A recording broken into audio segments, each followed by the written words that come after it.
She was a mail-order bride who showed up on a Wednesday and got left on the platform before the hour ended. The coach from the railhead arrived at 2:30. She came off last. One bag, a dress that had been ironed before the trip but hadn't held up, her hands loose at her sides and her chin level in the manner of a woman who had already decided not to come undone. Albert Pugh waited at the far end of the platform with a folded newspaper and the expression of a man who had practiced bad news so long that the practice had made it worse.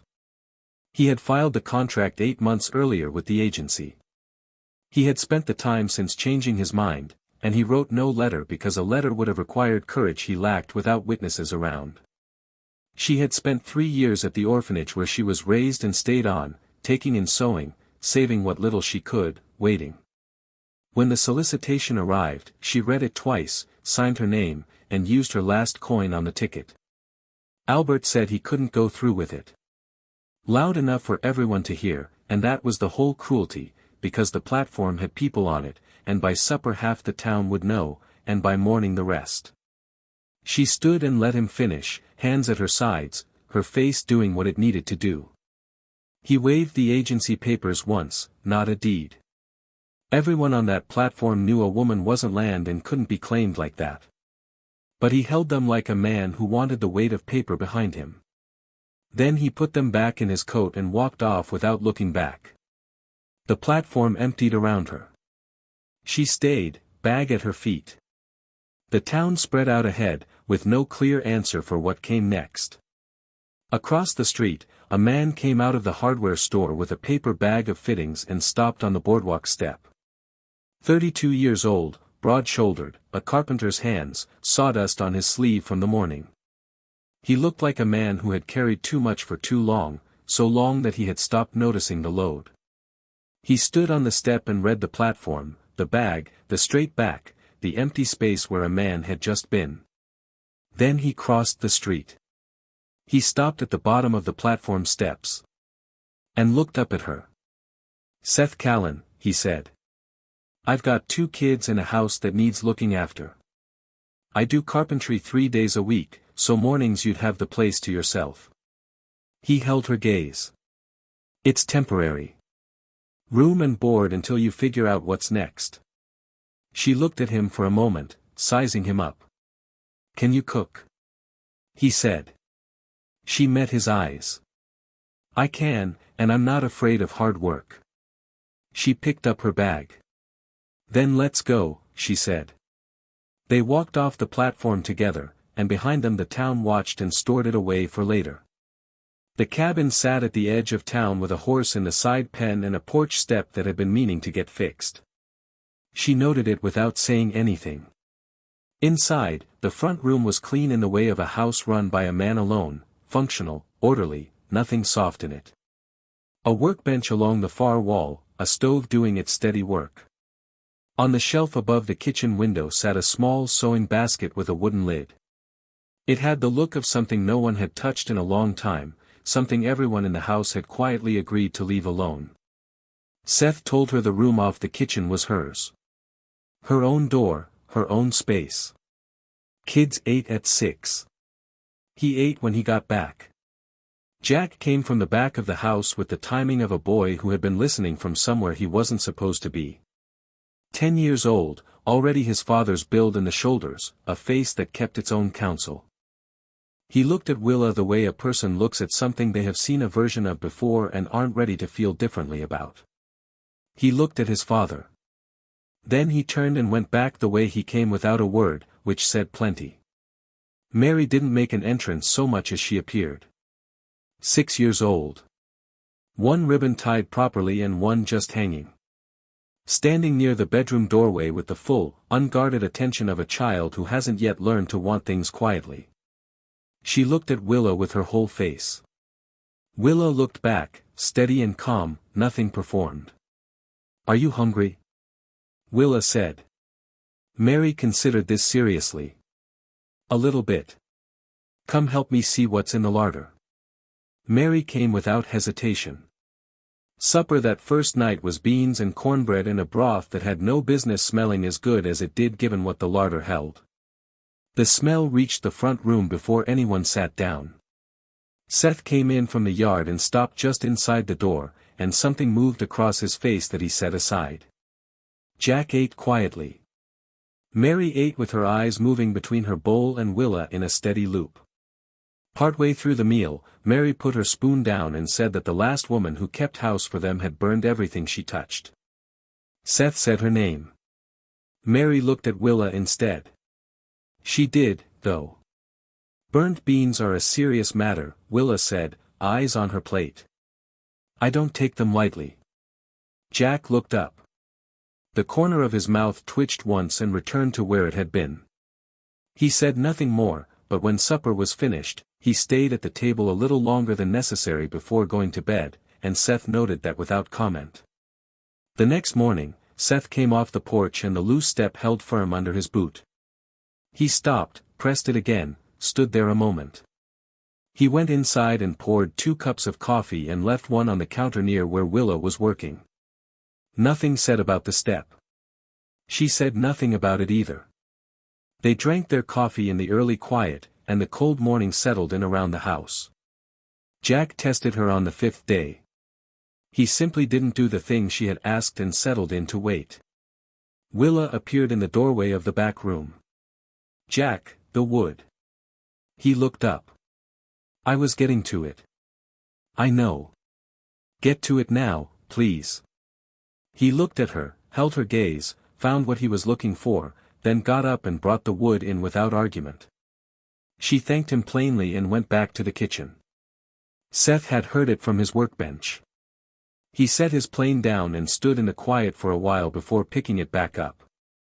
The days found their shape after that. Jack began staying at the table after meals, whittling or reading, present in a way he hadn't been. Mary followed Willa from room to room with the devotion of a small shadow, helping where she could reach and watching closely where she couldn't. Seth started coming home from his carpentry work at the same hour every evening. One evening, Willa read to Mary from the book of stories on the shelf, doing the voices without embarrassment. Mary pressed against her side with the complete trust of a child who has made a decision and sees no reason to revisit it. Jack sat at the far end of the room with something in his hands. He didn't look up. He didn't leave. By the time the frost had settled into the mornings for good, Mary had stopped trailing Willa like a guest and started trailing her like a child at home. It was a gray, unremarkable morning when it happened.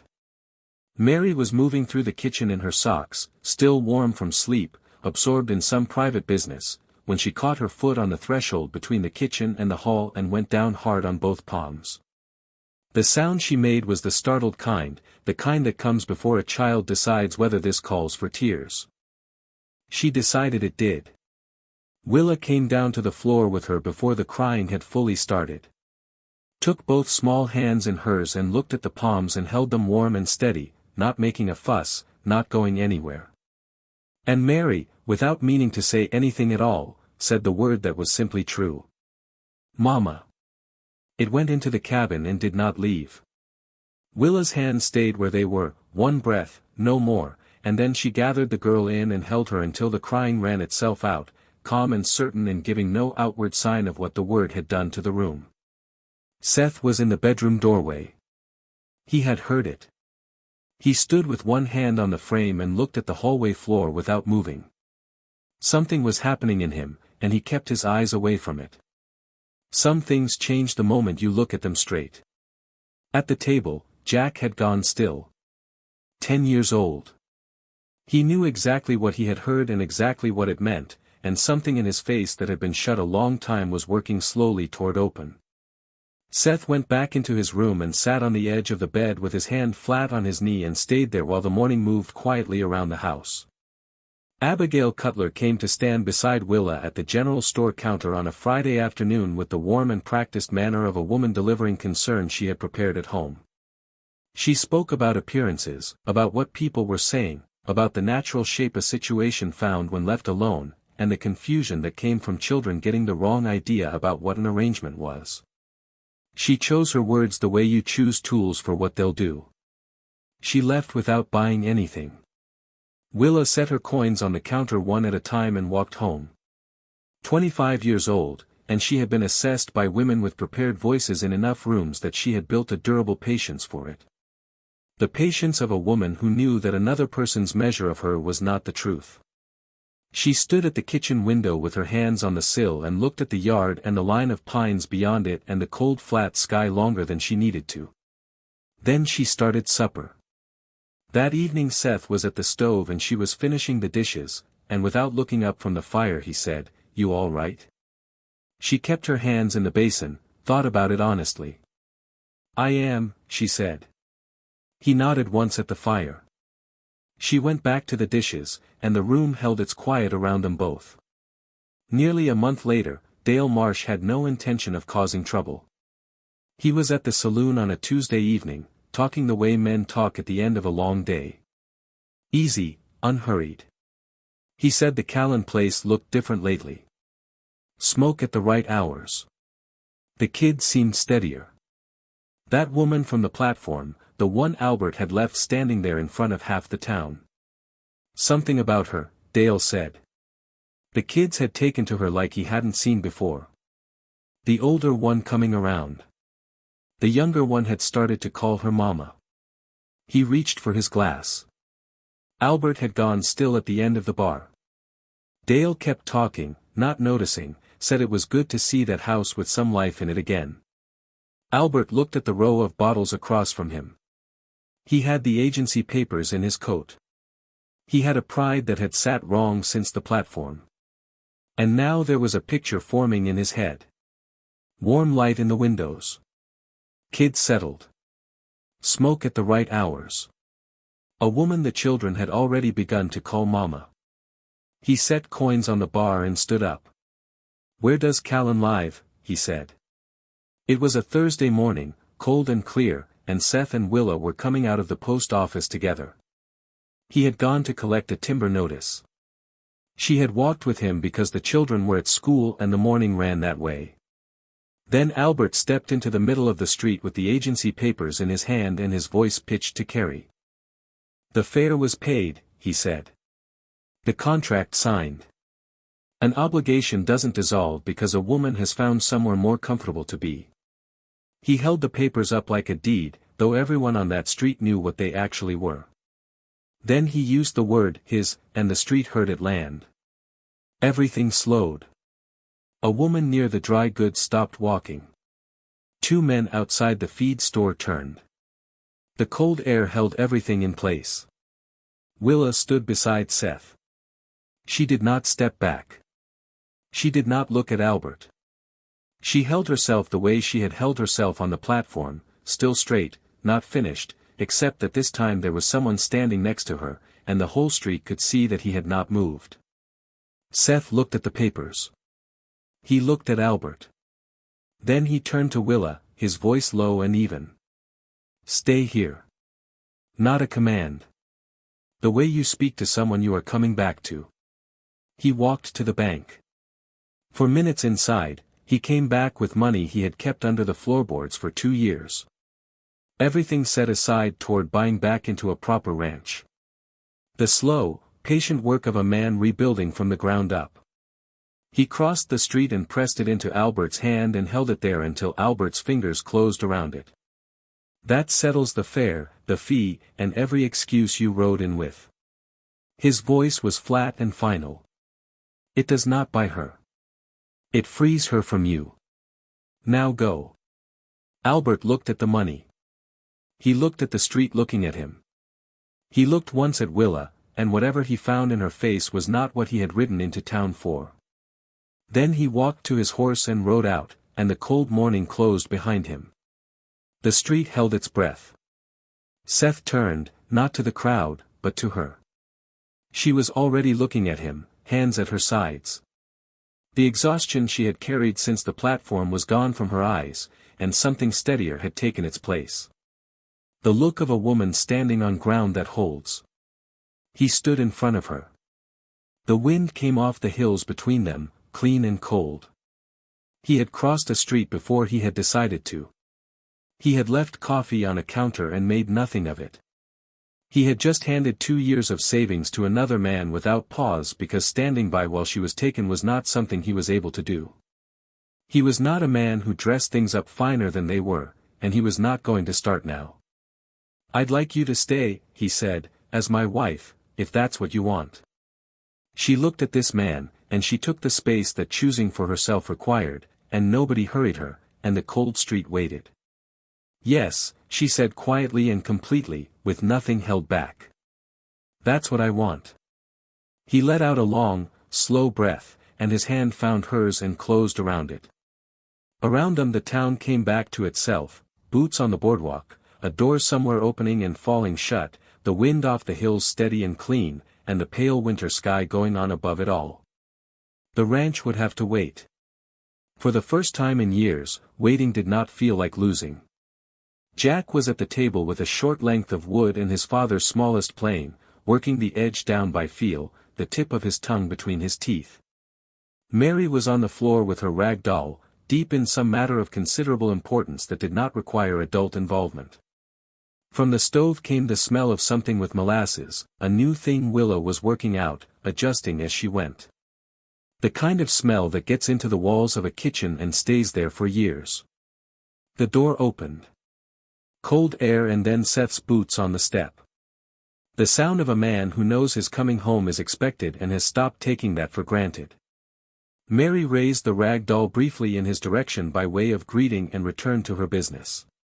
Jack looked up at his father in the doorway. Then he looked back down at the plane and kept working. The look had carried something in it that had not been there at the start of things. Seth hung his coat, crossed to the stove, and stood beside Willa and looked at what was on it. She moved the spoon toward him without a word. He tasted it and considered it quietly and without rushing. Then he looked at her. She took the spoon back. "I know," she said. "More molasses." The corner of his mouth moved. He went to hang his coat properly and left her to it. On the shelf above the window, the sewing basket sat where it had always sat. The late light came through the glass and found the wooden lid and rested there warm and still. Outside, wind moved through the pines at the edge of the property. The horse shifted in the pen. From somewhere past the tree lean, a bird called once, long and unhurried. The cabin held its warmth, not waiting for anyone. Not anymore. And that was the story of Willa, a woman who arrived with nothing but a bag and a spine and left with everything that actually matters. Tell me in the comments if you enjoyed this one. Thank you.